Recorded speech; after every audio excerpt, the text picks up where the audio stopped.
What's up, y'all?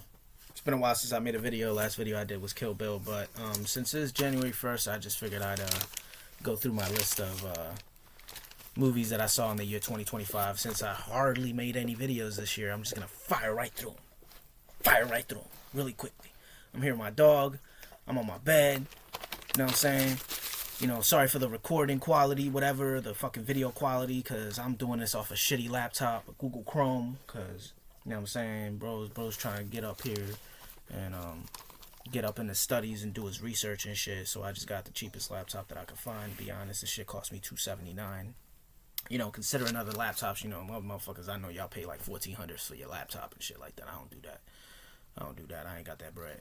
I ain't got that bread like that. Fuck out of here. I don't give a fuck. Any of y'all motherfuckers being like, broke, you go fuck yourself. Y'all motherfuckers in debt, bitch ass. Anyway, and even if you ain't in debt, mind your fucking business, bitch. I'm just fucking just playing. I'm gonna go through the movies that I saw in 2025. And I got a lot. You know, I even have more movies that I've listed that I've missed in 2025, and that's gonna be my next video. But I'm just gonna fire right through them, man. All the way from January to December of this past month. I'm gonna go right through them. It's January 1st, 2026, and yeah, let's get it cracking. Whatever. First movie that I saw in the year of 2025 was Companion. It was Companion. I gave it a 7.5. It was a pretty enjoyable movie at the time. Luckily enough, I did not watch the trailers after I was, watching reviews on YouTube. People were saying, "Don't watch the trailer.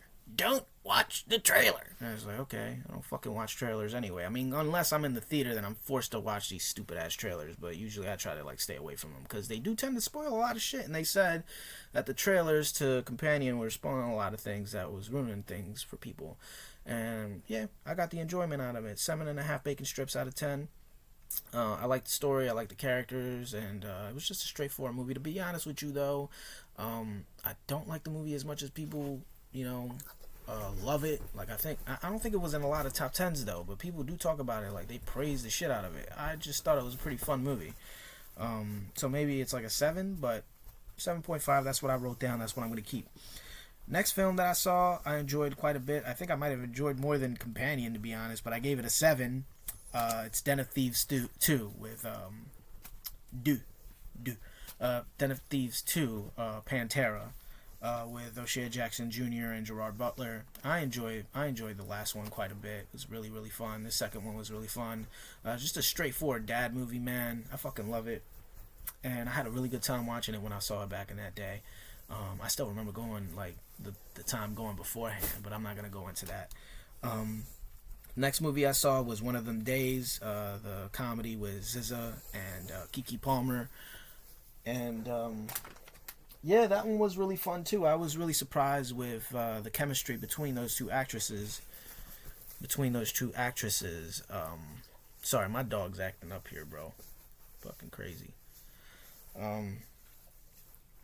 But still, I'm gonna be real with you. I did not enjoy it as much as other people did. But I remember the demographic in the theater that I was in, and it was 90% black people, which is always an enhancement for me when it comes to horror films or comedies.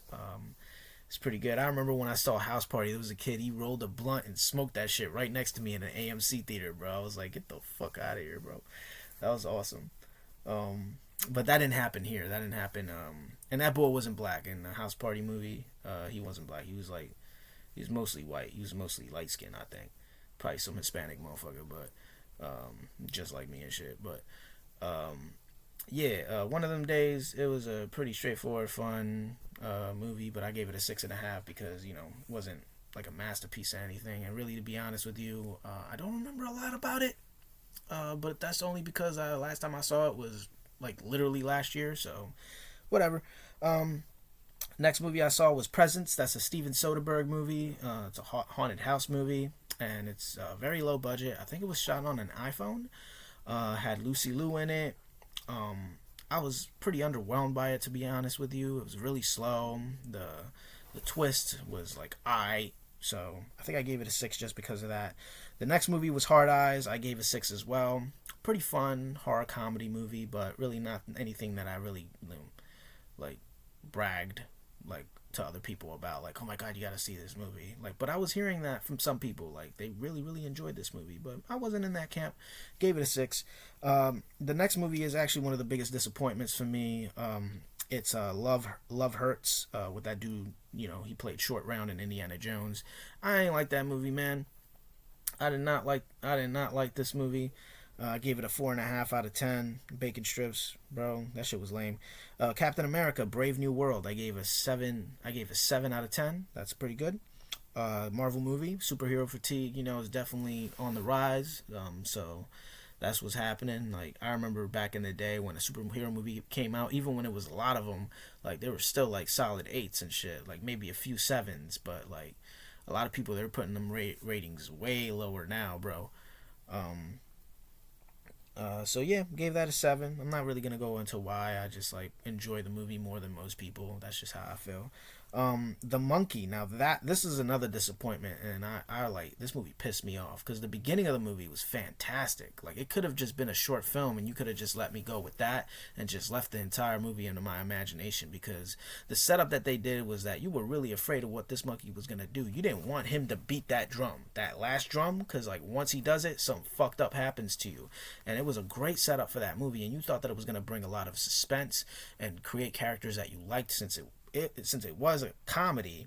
You just be introduced with people that you like, but they are in danger. But that's not what this movie became. It just became this like out of control like farce movie, and I it really pissed me off, because I was like, really, all the people that died in this movie ended up not really mattering, and it just like took the stakes off of me entirely. So it was just really underwhelming. So I gave it a 5 bacon strips out of 10. This shit was lame as fuck. Fuck this movie. Mickey 17 was the next movie I saw, and I gave that a 7.5 out of 10. The first 2 halves of this movie was really engaging. It was really good too. But then that final half it just dragged, man, because this movie's like over 2.5 hours long, I felt. And like, that's just a little too much. But this was the return of Bong Joon-ho, after Parasite, so a lot of people were looking forward to it. It actually got delayed quite a bit. I think it was supposed to come out in 2021, but it came out, this past year. So that's just what it is. And yeah, I gave it a 7.5. Next movie was Novocaine. I gave that a 7. I had a really good time watching this movie, man. I like that dude. I like I don't know this motherfucking name, man. Be quiet. Just stop. I'm talking. Yeah, I gave that a 7. That one had Amber Midthunder in it too, and I saw 2 movies that day. I saw that movie and Opus, and like, coincidentally, these 2 movies have Amber Midthunder in them. But Opus, I gave a 6 because it was synonymous to other cult movies that I've seen, and it's like, why the fuck am I watching this? Like, and like, for as engrossing as it attempted to be with building the world of this pop star and stuff, like, it really didn't offer that much. So I just was kind of left a little underwhelmed. So I gave it a 6. Next movie I saw was Magazine Dreams. It's with Jonathan Majors. There was a lot of negativity coming into this point of this movie, because there was a lot of people that, just couldn't wait to virtue signal about the fact of how much Jonathan Majors was a piece of shit because he beat his girlfriend and all that stuff. There was like a recording of him saying that shit. And there was that video of her beating him up in the car and him running away from the car and her running after him. So it was just really for me, it felt like just a displayment of just a bad relationship with these 2 people that are just bad for each other. His real life story is way more interesting than this movie, Magazine Dreams, even though it's so depressing. And I really do feel that Jonathan Majors was way better than the movie itself. Just his performance was fantastic, but the movie wasn't really. So I gave it a 7 because he made up for the movie. If he wasn't in it, the movie would just suck. The next movie is A Working Man. I gave that a 7. I don't know why. I think I just really had a good time when I first watched it. It's just the same as every single, Jason Statham movie, but I'm very biased when it comes to him because I love his movies. The next one I saw was a Minecraft movie. That one I gave a 5 out of 10. I think I went to see it because it came out really, really it had a short theater lifespan. Weirdly enough, even though this movie like made so much fucking money, it came out on like HBO Max like a month later, and I got to see it. I was like, okay. Um, there was that whole meme, the chicken jockey and all that stuff, but I didn't give a shit. I'm like that. I'm too old for that. Obviously, I don't care. Um, but yeah, I gave it a 5 out of 10. The next movie I saw was Luckiest Man in America. It had Paul Walter Hauser in it, so that's the only reason I really wanted to watch it. And the story was really interesting too. Just like showed you how this one man kind of revolutionized the talk show industry.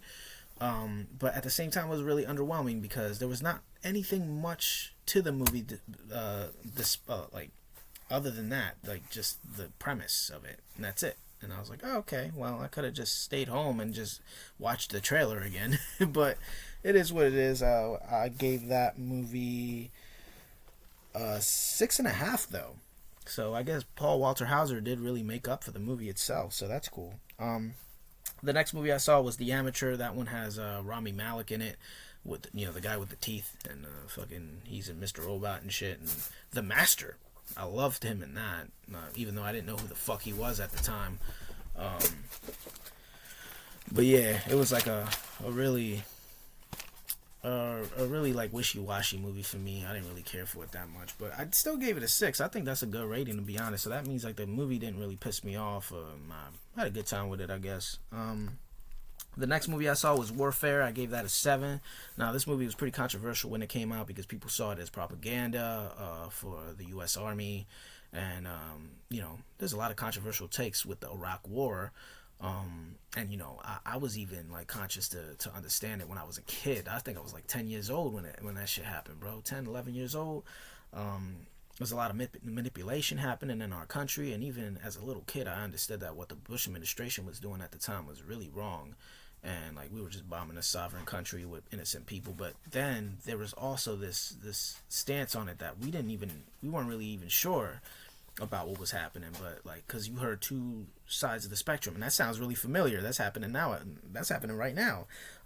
Really, that's happened throughout the history of our country, but it's way more in an extremity right now. Like it's really, really like not good, and it wasn't good back then. But for me personally, I gave it a 7 because I just found it to be a very engrossing movie that was just putting you into it. It was giving you the simulation of being in there. And I wasn't really like looking at our soldiers and being like, they're heroes and stuff. They're the ones that are the freedom fighters. Like, nah, I was just like, they're in a really fucked up situation. So like that's just how I took it, but I still gave it a 7. It's like it's a very neutral movie too. Like it wasn't trying to do that. It was just showing you a certain story that was true and that was reenacted the best way possible. And Alex Garland did this before with Civil War, where people were upset with him because he didn't like take a political stance into which side he would choose for the Civil War. Like they wanted him to go all the way anti-Trump and all the way like liberal or all the way conservative and all the way pro-Trump. It's like, man, get the fuck out of here with y'all bitch asses. Like if y'all want to do that, y'all make your own fucking movie. He decided to go neutral because his problem wasn't with where the political stance you were aligning to. It's where you are personally in your own opinions. Like you're basically in a fucking group think tank and you want people to tell you how to think, you know what I'm saying? So get the fuck out of here with that bullshit, stupid motherfuckers. And I gave this movie a 7, not because I think the people that think it sucks are stupid or the people that think it's great are stupid. It's just how I felt personally. I really do respect people for their opinions and how they feel about certain things. I'm not gonna get disrespectful like that, you know what I mean? I'm just going there towards the stance of people like jumping into conclusions about things. But I gotta be quicker with this. So Sinners is another movie that I want to talk about a little bit because this movie I did not like it as much as other people like it. It's in some top 10 lists of the year. It's not there for me.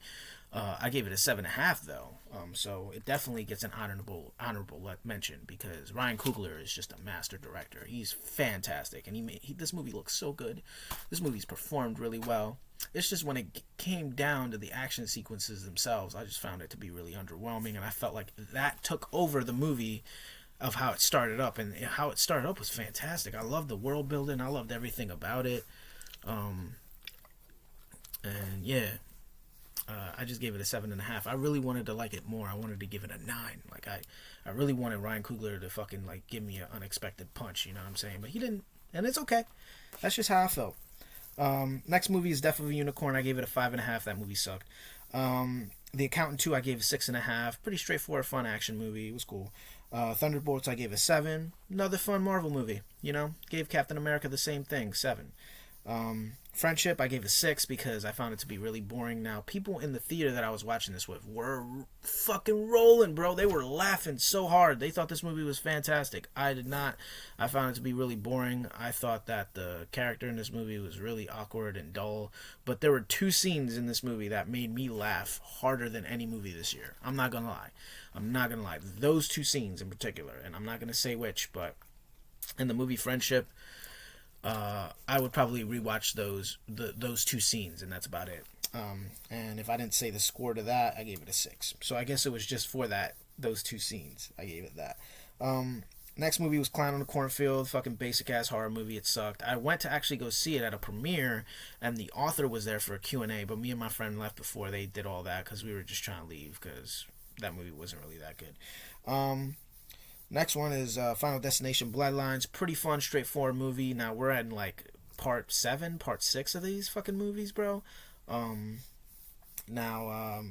That's crazy because like it should be fizzling out at this point, but I guess it's not. Gave it a 7. It was really fun. Next movie is Hurry Up Tomorrow. I gave that a 4. That's the movie with The Weeknd, Jenna Ortega, and that Irish dude. It was fun. It was fun because it was so fucking bad. So I gave it a 4. But it's definitely a highlight of the year because of just how fucking embarrassing it is. Like, Jesus Christ, yo. Abel Tesfaye is such a bad actor. And it's like, I could see he's trying to. So hopefully maybe these are, like, he's trying to get into the acting game. And it's just, like, learn through it. Like, get training. Do something, bro. You can't just jump into this shit and just, like, put what you think is everything into it. You gotta really, like, get into the shit. But I don't know what to say about it, bro, because this movie is just terrible from all fronts, bro. It's just really boring. It's very long, and it's just nonsensical. Like, I'm like, what the fuck are you talking about? So yeah, I gave that a 4. Lilo and Stitch, I gave it 5.5. That movie sucked. It is a live action movie, but it's not even as good as a cartoon, and it's like almost 2 hours long. I think it's over 2 hours long. It's like unnecessary. Karate Kid Legends, I gave the same score of 5.5. The beginning of it was pretty promising, and I like the aspect that they bring Jackie Chan and Ralph Macchio in it, but like movie just wasn't really that good. Next movie is Phoenician Scheme. Now I did like this movie a lot, and it was breath of fresh air because I was just seeing a bad movie after another at that time. And it was a Wes Anderson movie, and I wasn't really going in feeling good because I didn't like Asteroid City as much as I wanted to. It wasn't a bad movie by any stretch, but maybe I could rewatch it and appreciate it more now. But back when I saw it in the theater, I didn't like it. But Phoenician Scheme I liked pretty much. I gave it a 7.5 out of 10. And yeah, it was pretty fun. I love Michael Cera's performance. He was a highlight of the year, most definitely. Benicio del Toro always does this shit, you know what I mean? And the nun in the movie, she was also fantastic. Just like, this movie was a straightforward Wes Anderson bliss, like just fun. Predator, Killer of Killers, came out on Hulu, but I still put it here. I gave it a 7 out of 10. Not as good as The Animatrix, but still good nonetheless. 28 years later, movie sucked ass. 5.5 though. There were some scenes I liked. Other scenes, most of this movie I didn't like at all. And people loved this movie, but I did not like it. K-Pop Demon Hunters, I gave a 7. Pretty fun animated film. F1, I gave that a 7. Pretty fun dad movie. Let's see. Megan 2.0, I gave a 6.5. Pretty fun movie, man. It just came and went. I loved it. Superman, I gave a 7. Pretty straightforward Superman movie. Probably the best superhero movie I saw this year.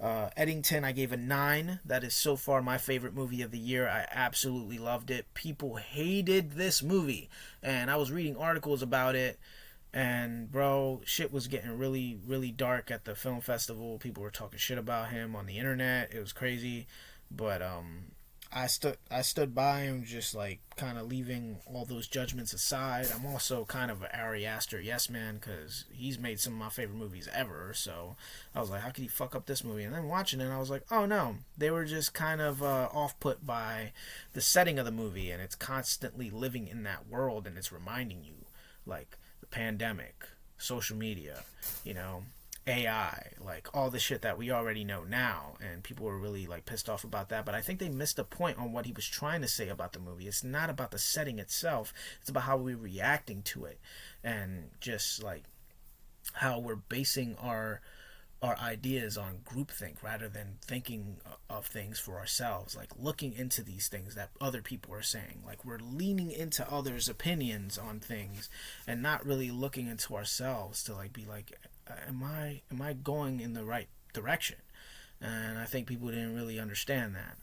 And I saw that totally in the scene where the sheriff tries to have dinner with his wife, and she brings over Austin Butler's character, and you kind of see a shift in the power dynamics of society, and I just found it to be really riveting. So I love that movie. It's a 9 out of 10, bro.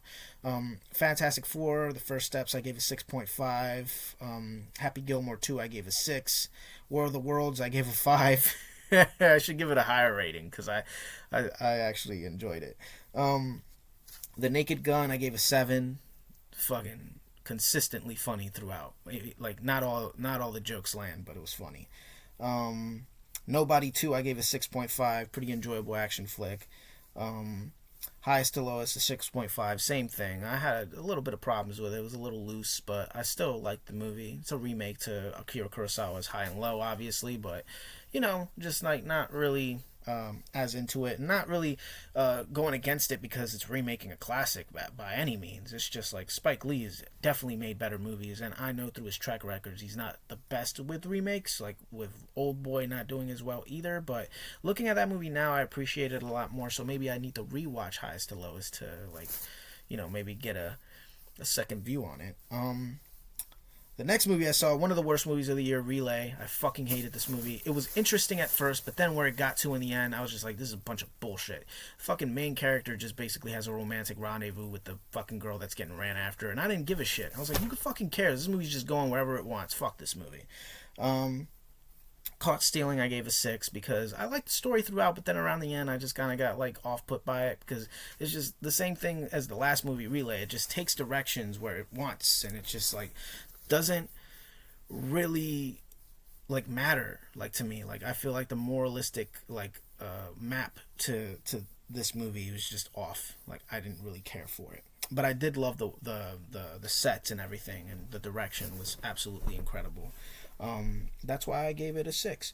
The Long Walk, I gave a 6.5. I know these is in some people's favorite movies of the year, and like some people would even say it's one of the best Stephen King adaptations, but I don't think so. I thought it was pretty cool. I love the performances from those two actors, including Cooper Hoffman, and I forget that black dude's name, but he's in Alien Romulus, and he's incredible. But I didn't really like it as much as most people did, but I still found it to be an enjoyable movie. That's why I gave it a 6.5.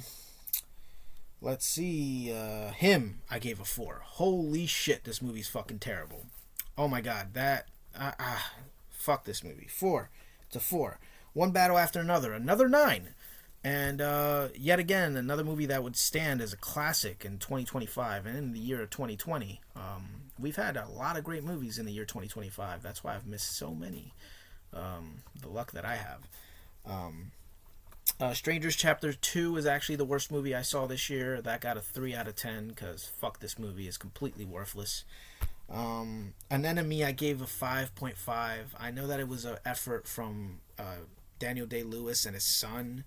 And it got Daniel Day-Lewis out of retirement, so like cool, but like I didn't really get anything out of it, to be honest with you, and I just ended up getting kind of confused. Like I know it's a deep movie, and like I just don't get it, but I mean I guess like I don't give a shit, to be honest with you. Like I'm just gonna say it was boring. That's it. It's just fucking boring. 5.5. Good Boy, I gave a 6. People gave it a higher rating. It's actually gotten some people's honorable mentions, and it actually has gotten in some people's top 10 lists, surprisingly.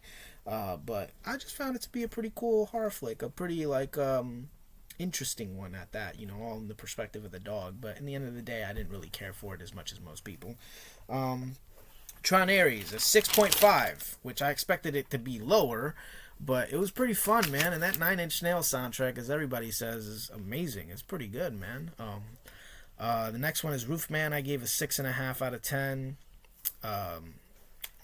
Channing Tatum and Kirsten Dunst or whatever. Like, I didn't really care. House of Dynamite. I gave a 7.5. Fun movie. Definitely very suspenseful. And Catherine Bigelow, man, just still proving herself to be a fantastic director. The dialogue is absolutely amazing. The camera movement, the cinematography is pretty great. The script is amazing. So I give it that. 7.5. One of the best movies of the year. Good Fortune, surprisingly good. I thought this movie was going to be a 5.5, a 6 at best, but it got a 7. Bro, it got a 7. So that's pretty good, man. It was funny. It was really funny. And this is a directorial debut of Aziz Ansari, bro. Keep up the good work. Frankenstein, 7.5 out of 10. I had an opportunity to watch it like when it just came out in the theater, but that shit was 2.5 hours long, and I just got out of work. I was like, fuck that shit. So I just like watched Night of the Living Dead in like 16 millimeter at the theater that I went to instead, because that's like an hour and a half long. So I watched it on Netflix, and I had a really good time. 7.5. Begonia, I gave a 7. This is actually a remake to a movie called Save the Green Planet, which is a very, very much a superior film to this remake. But still, that doesn't take it away from how great this movie was and the incredible performance from every actor in here, like especially Jesse Plemons and I think her name's Emma Stone. I'm sorry if I get that wrong. There's a lot of Emmas, so I just like lose track of the Emmas. Fun movie. Shelby Oaks. Now this is the directorial debut of YouTube reviewer Chris Stuckman. A lot of reviewers that are on YouTube gave it a good rating, I guess. I don't know. There was a lot of reviewers that knew him personally that I saw that they were giving him good reviews. They're like, this movie's great. And I saw it and I was like, this movie's fucking boring. And it's like not really that like it's not really that riveting or fantastic as people were saying it was. Although there are some good scenes, like the close-up shots of some actors and how they like act. Like I can totally tell there were some things that he was doing like intentionally to like add something, and he really was. But like in the end of the day, it didn't constitute itself as a good movie. I think it went over the hour and 40-minute mark, and man, it fucking dragged. And it was too dark. There was no color. There's just no feeling into this movie, despite it trying to like have a lot of aspects to it to like bring your interest in. It just didn't really do the job for me. So I gave it a 5 out of 10. Predator Badlands, I gave a 7. Fun action flick. Train Dreams is an 8. One of the best movies of the year, man. Fantastic cinematography, performances, and just a script that's absolutely incredible. The Running Man, I gave a 6 out of 10. Biggest disappointment of the year. I love Edgar Wright. He's the one that got me into cinema the way that I am today. And I was really looking forward to this one because the original Running Man from 86 or 85, whenever the fuck it came out, that one was like, it had its flaws to it, but it was still really fun, and it had all these different characters to them that had different abilities, and I thought that Edgar Wright was going to go that route, but he really didn't. Every character is kind of the same. They all have guns. There's not a lot of color, imagination, or wit to it. The screenplay is actually not that great, and it was really surprising how it wasn't really that great. It was just straightforward to what they were trying to say, and I don't know if he was like just trying to like imitate American like action films, like the screenplays of it, like the hokiness to them too much. He was probably leaning too much into it for me, or what. Like I just didn't get it. I was like left like kind of cold in the end. So I gave it a 6 out of 10. There were still great action sequences though. He still proves himself to be an incredible action director, even after this disappointment. But yeah, still worth it to watch on IMAX, I guess. Whatever. Next one was Keeper, which is Osgood Perkins yet again, and bro, this was a good one. Like, this was his best movie that I've seen. I mean, I haven't seen Gretel and Hansel, but like maybe I should watch that. I did not like Long Legs or The Monkey. I did not like those movies.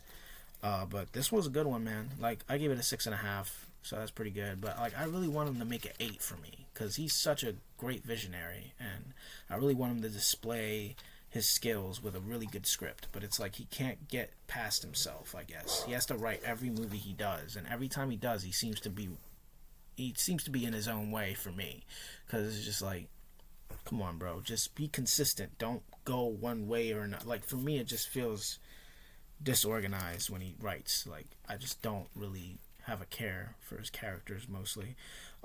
Next movie is Wake Up Dead Man, Knives Out story. I gave that a 7 out of 10. Pretty fun mystery movie. I love all the Knives Out movies. They're pretty great. But this one is actually one of the lesser ones because they don't really focus on the suspects as much. They focus on one singular character, but at the same time, I did like that change of pace.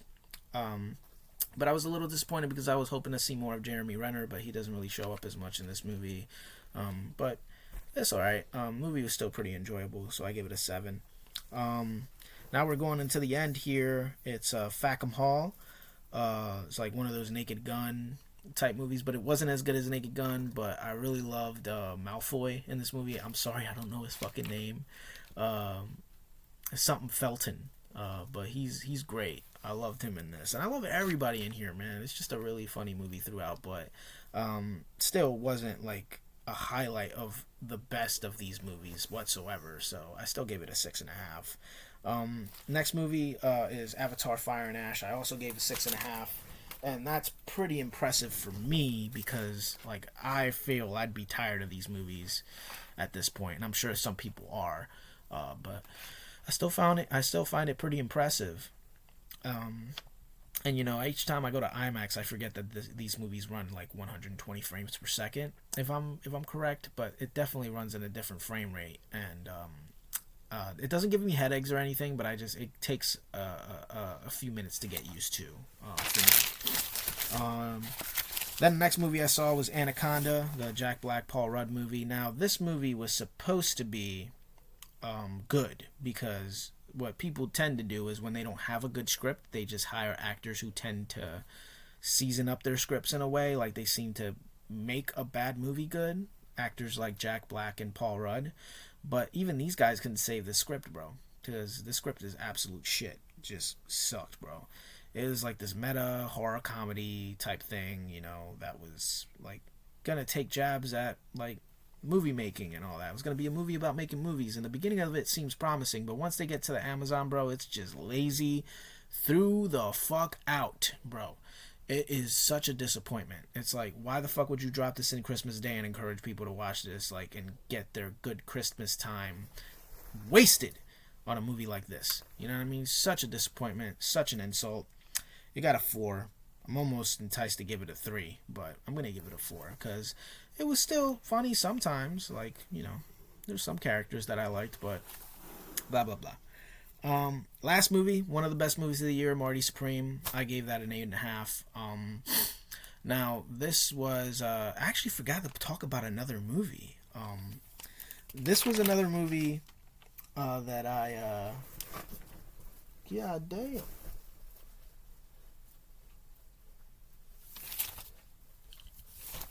This was another movie from one of the Safdie brothers.